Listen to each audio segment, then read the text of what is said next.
Flosstube! Welcome to this video.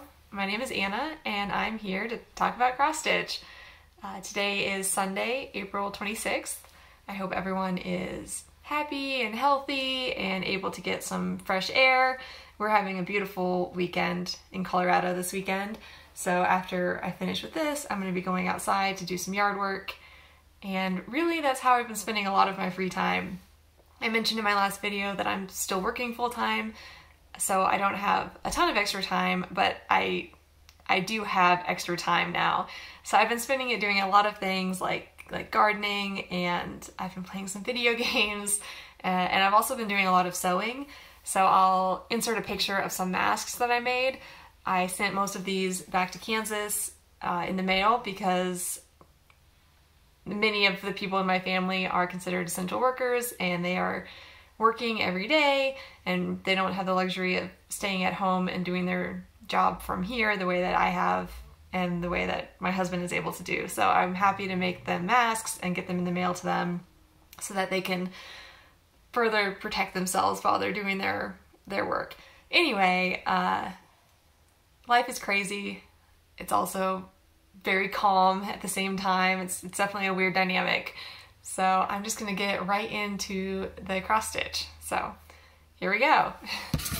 First, I'll show you the full coverage project that I worked on this month, and that is Fright Night, the cropped version from Artecy. And I will insert a picture of what it looked like before, and I should have unrolled this beforehand so you can take a look at where it is now. Let's see. So I had this, I tend to rotate between my two full coverage projects, and I had taken this on a trip with me, and I had done one full column and then got a good way done on the second column before I got tired of it and put it away. So this month I just finished that diagonal, and here it is now.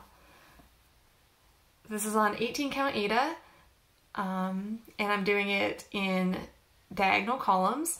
I did this, all these strings here. I did these top 3 pages as like semi cross country, and then when I got over here I started doing it in diagonals, and I like doing it a lot because it kind of reveals the picture, versus when you're doing it cross country it doesn't look complete until you get every last stitch in. So I'm happy with it. I like the color palette a lot. It's so spooky. And I've mentioned before, in my head, I think of this as the Riddle House from Harry Potter. So I have one more window on the house down here in the next column, and then the whole rest of it is like a pumpkin and a cat and some candles and things. So I don't know, I might keep working on this. We'll see. I also really like my other full coverage project, and it is more springtimey. So there's that. And I haven't showed my back in a while, but you can see the difference between doing the top rows cross country. You know, there's kind of some white space here and that kind of thing. And then down here, doing it with diagonal columns, it's just, it's nuts. It's really thick. The threads are everywhere, and that's fine because I think that the way it looks on the front as I progress, I like seeing this kind of progress. So yeah, I worked on this project. I don't know if I'm going to put it away yet. I'm still enjoying it. Another project I worked a little bit on, I keep in this project bag, which is my first ever cross stitch and my first and only FFO, fully finished object. So in this bag I keep my Dimensions kit, Winter Cardinals. And let's see, I've still got this on the hoop. I don't even think I'll take it out, I'm sorry. So I'll show you a picture of where it was before, and here it is now. So I've moved down to this branch and I've started working underneath the branch. And I'm gonna keep working over here and go down and underneath the bird. So I didn't make a ton of progress, but I did make some, and there are some issues with this. There are some counting mistakes up here, but I didn't want to rip anything out because it's a kit. So the threads, I just have the threads they put in the kit. So I might come back and fix this, but first I'm going to see if I have enough thread to do the whole thing before I think about ripping anything out. And really it's just extra snow where there should be more greenery up there. So I think it's fine. This is on 16 count Dove Gray Aida that came with the kit. And I'm probably going to keep this out and work on it some more. Other than my full coverage projects, this one is the easiest to stitch on because of the 16 count Aida. So this is a good one to do outside if I'm sitting outside. I've taken this hiking before, well, backpacking. When we set up camp, I pulled this out and I stitched on this a little bit last summer. So it's pretty portable and it's pretty easy to see. And I really just have to grab a couple colors to take with me, and I have plenty to work on in this greenery. So there's this one, which I like a lot. The only change I've made on this is adding one strand of blending filament to the snow, but you can never see it in this light. So there it is. Okay, what is next? Oh, and I'm still discovering ways, you know, tips and tricks and ways to manage the extra fabric and all of that stuff. And one of the best things I've found for holding excess fabric are these hair clips. You can get them at the pharmacy, or the dollar store, the grocery store. Yeah, these work great. So I just roll up my fabric and I clip it like this, and then I hold it in my hand like this, and then I have my light and I roll up this side and clip my light up here, so then it's kind of all contained like that. So that's what I use. I've seen people use a lot of different things and order special things for this. This works for me. Okay, what else did I work on? I also worked on my, let's see, my Professor Fizzby's Wonder Strange collection of WIP Beasties Part 5, the Common Green Darner, this dragonfly. This pattern is, I believe, out of print, and you can still find it on places like eBay, but I got mine in an estate sale for a very reasonable price, and I'm really happy that that's where I found it, because I'm not sure that I would have paid that amount on eBay. Then at the same time, though, there are other ones that I haven't seen before on there, so maybe it's a long-term investment to get like some of the ladybugs or something, but we'll see. Anyway, I'll show you a picture of what it looked like before, and then I'll show you what it looks like now, although you're not going to be able to tell a difference, and I'll show you why in a moment. So here it is now. So I finished backstitching the part of the body that I already had stitched, and I think it's beautiful. It's so sparkly, and the backstitching really filled in a lot of those empty spots. And I did quite a bit on the wing, but you can't see it. It's seriously like stitching clear thread on white fabric. It is nuts. I don't know what's wrong with cross stitchers, that I'm including myself. I don't know. There's definitely something wrong with us. We're stitching this clear thread on this fabric, and I'm gonna keep going because I know once I put the back stitching in, these wings are gonna be beautiful. I feel silly even holding it up because you really can't tell how much of the Krynic I put into the wing there. But anyway, I'm glad I pulled this out. It was being neglected because of all of the Krynic, and I'm glad I got it out because it's really not that bad, and I can make a little bit of progress without a whole lot of effort. So I'm looking forward to continuing to work on this, and hopefully I can get enough of the wing done that I can backstitch some of it so that I can at least enjoy seeing what the final wings will look like. So yeah, that's how far I made it on that one. This one is stitched, to check again.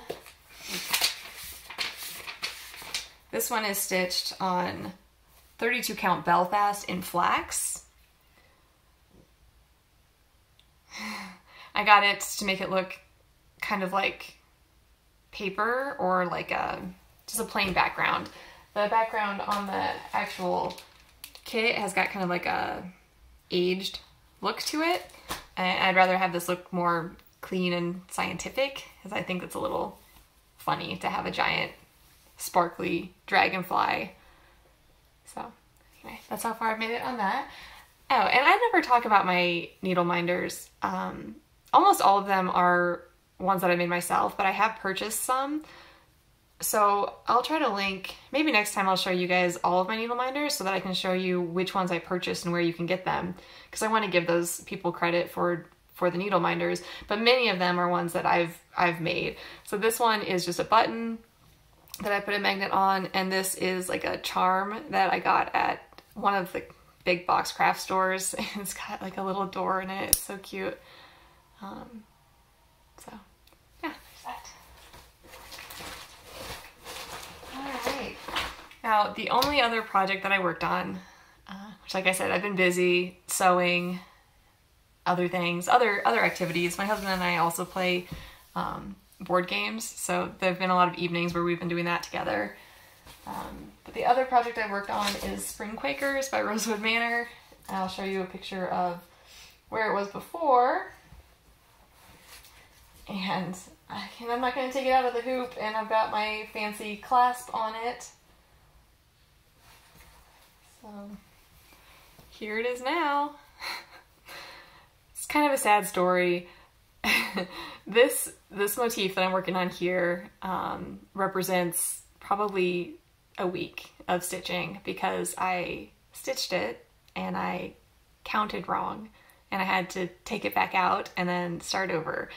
That doesn't happen to me very often because I stitch in such short increments that when I pick it up again the next time and I check what I did the day before, it's usually just like a few stitches that if I made a mistake, then I can backtrack.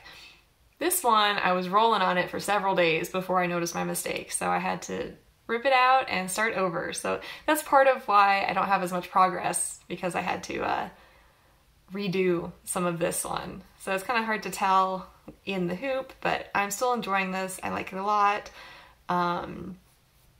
It's on the called for fabric, I believe, which is 28 count casual linen in Valor. So that's what it looks like. And again, I've very fancy clasp there. And like I said, when I put my light on the top, I kind of gather it and pinch it up there. So then I'm just holding this part and it's all together. So that's my progress on that. And I'll probably keep working on this one because I'm still really liking it. So that's my plan for that one. And that's about it. It's only 12 minutes. I don't have much else to say about it. And it's unfortunate because this is one of the only videos in the last several months where I don't have something to go do right now. So I have time and I just have nothing to say. I've been at home. Yeah. My plans moving forward, I am going to participate in Maynia, but it's going to be, you know, an altered version. I've talked about this many times. I'm mostly concerned where to start. So Stitch Mania is a Facebook group, and the original idea was to start a new project every day for the first 15 days of May. And then over the years, they've added, you know, for 2016, it was 16 projects. And so for this year, 2020, it's starting 20 new projects on the first 20 days of May. I'm not going to do that. I'm going to be starting one of these every day of May, or one of these. And the biggest challenge for me is going to be stitching every day, because I don't stitch every day, and it's going to be a challenge for me to make time to do that, even for a few minutes every single day. So I'm interested to see whether I can keep up with an actual everyday stitching rotation. We'll see, but I'll start with, you can see I have them assigned. So in January, I'm just going to do one of those January ones on this brown Aida that I took from a kit. And then in February, I'm going to do two. For February, I'm doing two on these little pieces of white Aida. And then for March, I'm doing two on this 14 count gray Aida.